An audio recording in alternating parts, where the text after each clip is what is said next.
The first book in the Bible is a book you've probably heard of. It's called Genesis. Genesis comes from a Hebrew word. It's pronounced reshit, and it just means beginning. Now, there's a lot of stories from the book of Genesis, and it's easy just to pull out a specific story and try to tell you what it might mean. But we think the best way to understand this book is to look at the book as a whole and show you how the whole thing is designed. The book is designed to fall into two main parts. You have chapters 1 through 11, which is telling the story of God and the whole world.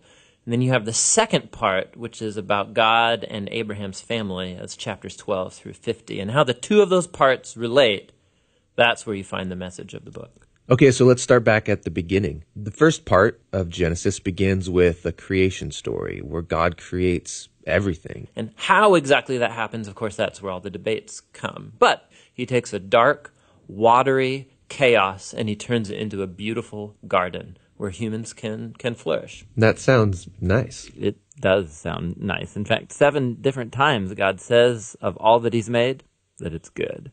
And this is where we meet the first human characters in the Bible, Adam and Eve. They're both individual characters, but they're also representative. Adam is the Hebrew word for humanity, and Eve is the Hebrew word for life. And God creates them in his image. In other words, humanity reflects, or is meant to reflect, the creativity, the goodness, and character of the Creator out into the world that he's made. And they're supposed to reproduce and make cultures and neighborhoods and art and gardens and everything else. But he gives them a moral choice about how they're going to go about building this world. And this is what the tree of the knowledge of good and evil is all about. And he tells them, don't eat of the fruit of this tree or you will die.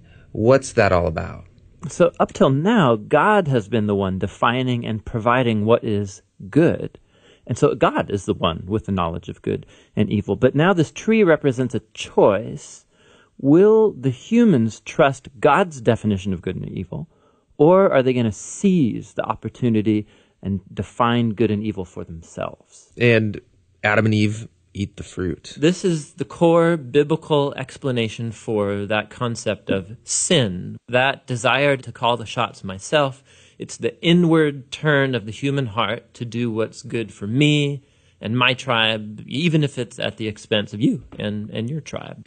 And the problem is humans are horrible at defining good and evil without God. And so now that humanity's made this choice, things get really bad. So Genesis 3 through 11 is like tracing this downward spiral of all humanity. So Adam and Eve, they can't trust each other anymore. And so there's a little story about how they were naked and felt fine about it beforehand, but now they feel shameful because all of a sudden Adam's definition of good and evil might be different than Eve's, and so they hide from each other. Then there's another story of temptation. Cain is jealous of his brother Abel, and he gives in and kills him. There's a story right after Cain about a guy named Lamech, and all we know about Lamech is that he accumulates wives like property, and he sings songs about how he's a more violent, vengeful person than Cain ever was, and he's proud of it. Things get so bad with the human race that we see God decide to just wipe us out. Yeah, we typically think of the flood story as about God being angry, but it actually begins with God's sadness and grief about the state of his world. And so out of his passion to preserve the goodness of his world, he washes it clean with the flood. But there's a glimmer of hope. He chooses Noah and his whole family, and he saves them on this boat. Yeah, don't forget about the animals. Right, and the animals. So Noah and his family are going to reboot all of humanity. I mean, he must be a pretty great guy. But this is the story most people don't know because it's kind of weird, is that Noah gets off the boat and he plants a vineyard and he gets totally plastered, and then something sketchy happens in his tent with his son. It's a tragic story. So from here, humanity grows again, but things are as bad as before. And the last story is the famous story of the Tower of Babel. And in this story, you have all of the nations uniting together to use this new technology they have, the brick.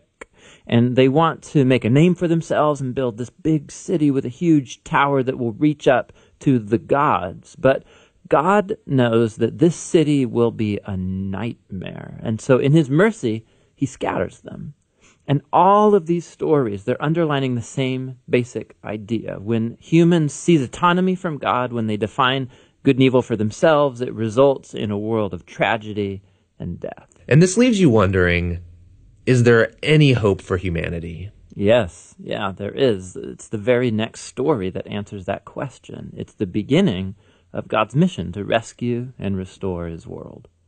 Hey there, this is Tim. And this is John. We believe the best way to understand the Bible is to get a grasp of its overall storyline. One thing to know about Tim is that he got his doctorate in Hebrew, Bible, and Jewish studies, and he can sing in Hebrew.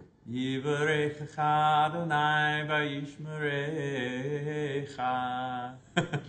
nonprofit, and we'd love to make more videos. So if you like these videos, we'd love your help reaching our next goal. Even a couple dollars would really be helpful. And you can download full resolution videos or like study guides, discussion guides at jointhebibleproject.com. It's all for free at jointhebibleproject.com.